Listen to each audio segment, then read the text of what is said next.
What It's Like to Drive a Tesla, Part 2.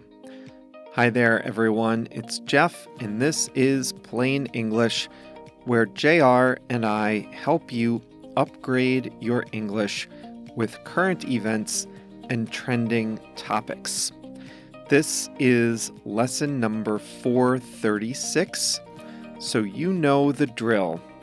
JR has uploaded the full content of this lesson to plainenglish.com/436.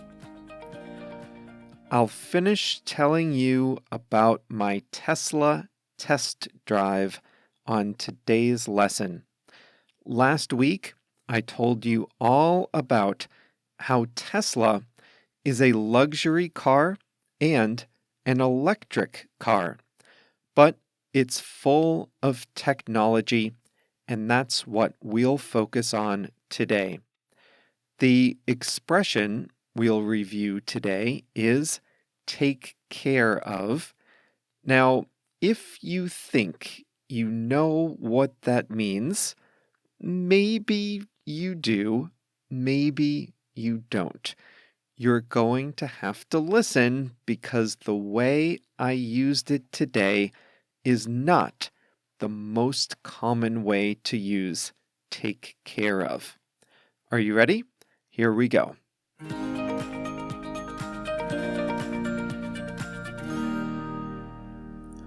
Three things make Tesla's technology unique: the user experience, the auto driving features, and over-the-air updates. Let's start with the user experience. When you first climb into the driver's seat, you notice there are no controls, no instrument panel, and no buttons. There is only a large 15-inch touchscreen on the console to the right of the steering wheel. There are just a few physical controls. A lever to the left of the steering wheel controls the turn signals, while a lever to the right of the wheel moves the car from park to reverse to drive. There are two scroll wheels on the steering wheel. One controls the volume of the audio, while the other controls the positioning of the mirrors or the steering wheel itself. Other than that, everything is controlled from the touch screen. The temperature, the music, the navigation, even the operation of headlights and windshield wipers. Drivers or passengers access the features in much the same way you use a smartphone, through a series of options nested within menus. The menus are intuitive and easy to follow. Navigation works just like the mapping apps you probably use on your phone. It's an adjustment to look down and to the right for things like speed. My eyes naturally wanted to look straight ahead, but the tablet display is arranged so that the critical information is on the left, closest to the driver. Still, I found the text to be small while driving. I found it challenging to tap precisely on the right menu items while also concentrating on the road, but it was just my first day. All the options are available with voice commands too. So if it suddenly starts raining, you can simply say, "Turn on the windshield wipers." You don't have to tell the car to turn the heat on if you're cold. You can just say, "I'm cold," and the vehicle will know what to do. From a user's point of view, operating a Tesla is like using a smartphone to control everything other than the movement of the car. But what about Tesla's hyped self-driving feature? The self-driving feature comes in 3 levels. First, you can use Tesla's adaptive speed control on any road. This will maintain a consistent distance between you and the car in front of you. It slows the car down and even comes to a complete stop if necessary. However, the driver needs to manually stop for stop signs and steer in this mode. And this feature is increasingly common in luxury vehicles. The autopilot feature is where Tesla's software operates the steering and the speed based on roadway conditions. The car will stop at stop signs and red lights. It will only proceed when it's safe. Then, the car will steer as the road curves, and it will stay in the correct lane on multi-lane roadways. In this mode, the driver should remain alert, but the car is doing the steering and the car is controlling the speed. This feature is available only when the car's cameras can see the roadway markers, such as the painted lines that divide the lanes or mark the edges of the roadway. The car will tell you whether or not this mode is available. I found it was effective when it worked. Even though we were on main roads for most of our test drive, this mode wasn't always available.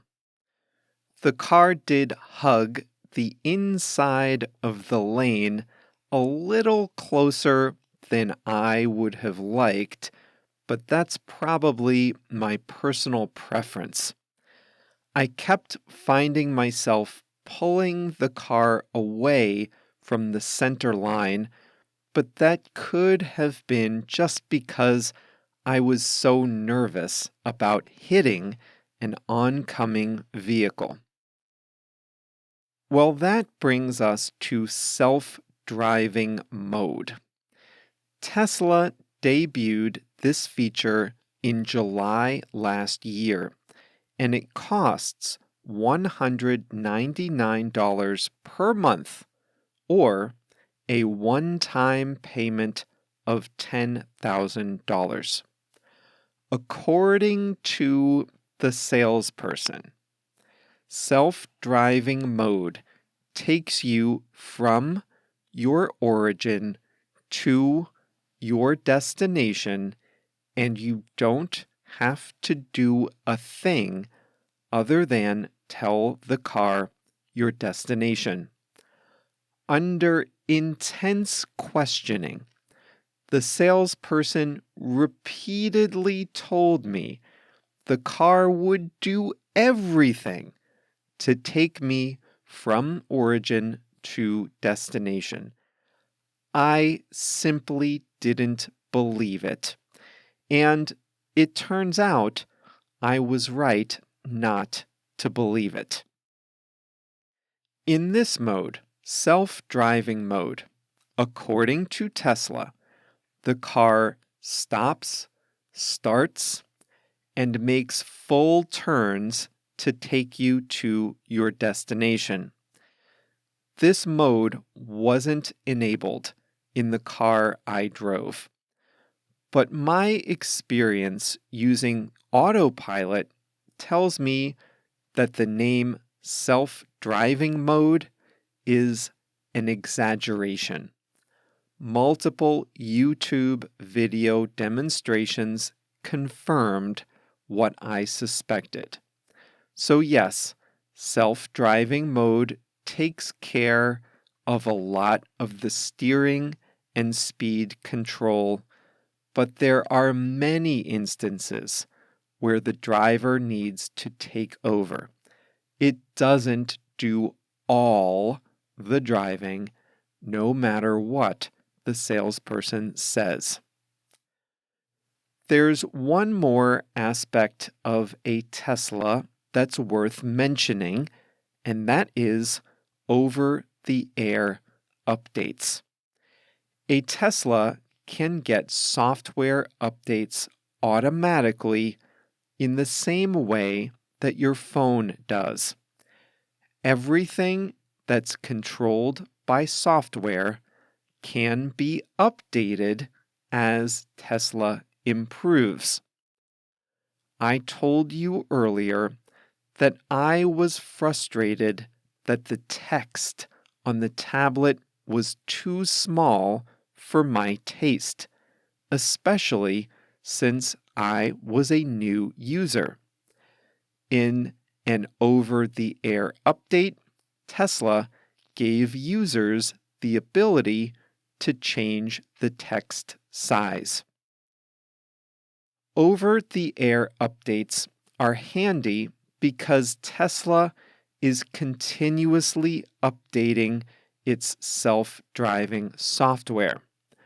When in autopilot or self-driving mode, the car uses cameras and experience to make decisions. As Tesla engineers improve the decision-making software, they will push out updates to all existing Tesla owners. That way, Tesla drivers don't have to buy a whole new car just to get the latest technology updates. The only limitation is the hardware, like the cameras and the touch screen. A few other things to note. When you're on the road, even if you're doing all the driving, the car shows you everything its cameras see. They look like blocks in a sketch of the road. You can see all the cars around you, the lanes on the road, and other prominent features. The cameras can be used for safety too. Tesla's Sentry feature allows you to record what the cameras see around the car while the car is parked. Drivers can download recordings of activity to a USB drive. And finally, when the vehicle is parked, you can stream Netflix. That's good for those long recharging sessions. A recent over-the-air update disabled Netflix while the car is in motion.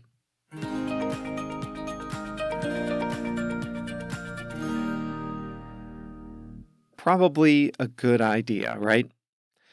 The biggest frustration I found was when I was driving on a big main road with clear lane markings and the autopilot wasn't available. I kept wanting to try it out, but it just wouldn't engage, even on a main road. Apparently, it just didn't have enough information to fully engage that autopilot mode. The scariest moment came when I was on a road with autopilot engaged. And in the middle of an intersection, the Tesla decided that it couldn't see the road clearly enough to continue in autopilot, so it just shut off. Everything started flashing red, and the car stopped in the middle of an intersection. And I got nervous because I didn't know what was going on. Well, once we were safely back in the showroom, I asked JR what he thought. And he looked at me and he said, "I feel safe now." And I think that says it all. Well, both JR and I enjoyed the car. It was comfortable. JR especially liked the full glass roof. As a passenger, he liked how roomy even the smallest Tesla was. I thought it was comfortable and responsive. Before this test drive, I would not have been excited about driving an electric car, but I have to say this experience opened my mind.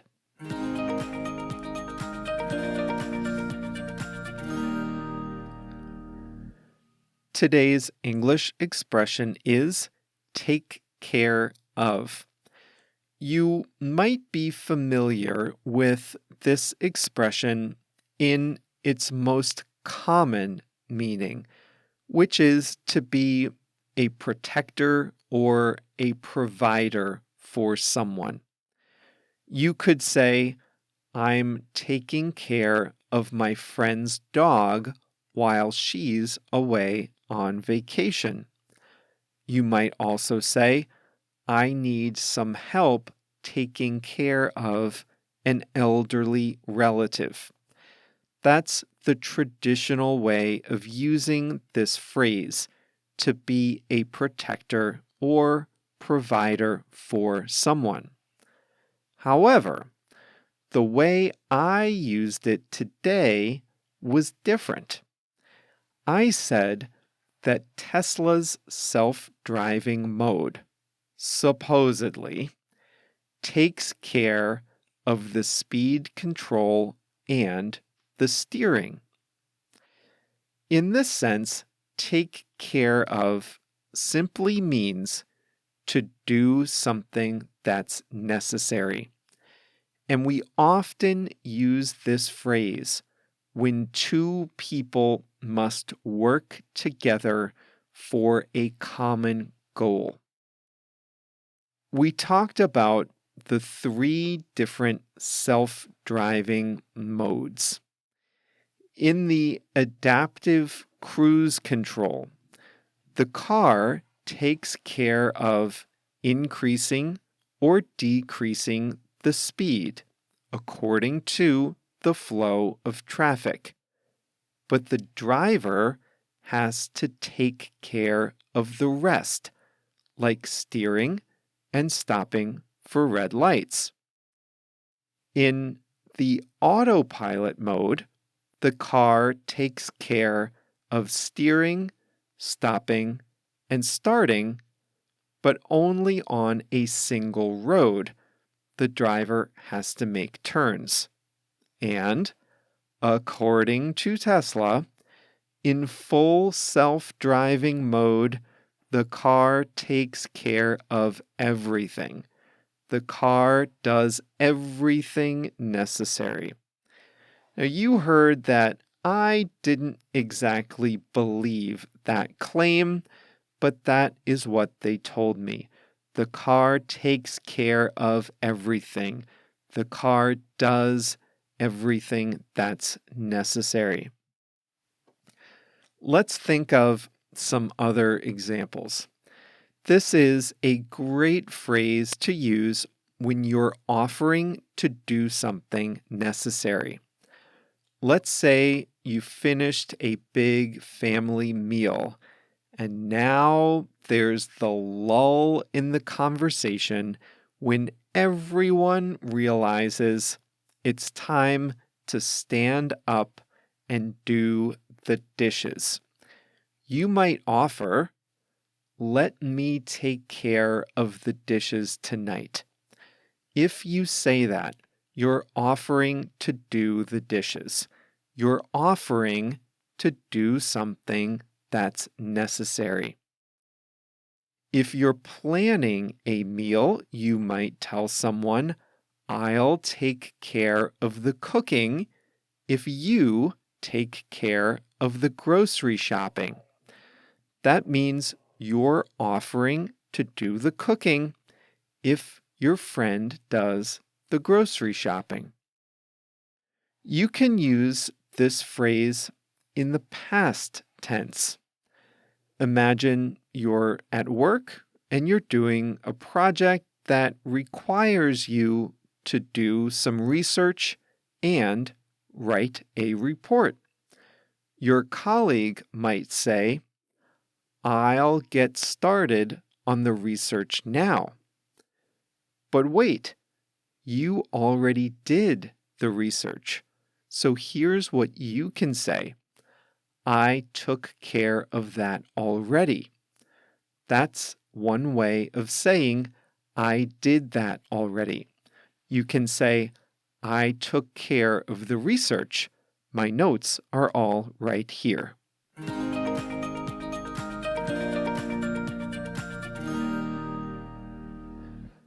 Here's a funny quote for you. It's by a teacher, Shunryu Suzuki. According to his Wikipedia biography, he helped popularize Zen Buddhism in the United States. But this is what he said to his students one day. "Each of you is perfect just as you are, and you could all use improvement." I like that way of looking at things. You're perfect as you are, but you can still improve. It's a way of acknowledging that you can always get better, but that doesn't take away from your inherent self-worth. Well, that is all for today, January 24th, 2022. I had fun behind the wheel of a Tesla. I have to say, this was an eye-opening experience.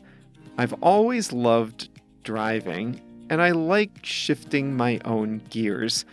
I like the way a regular car feels.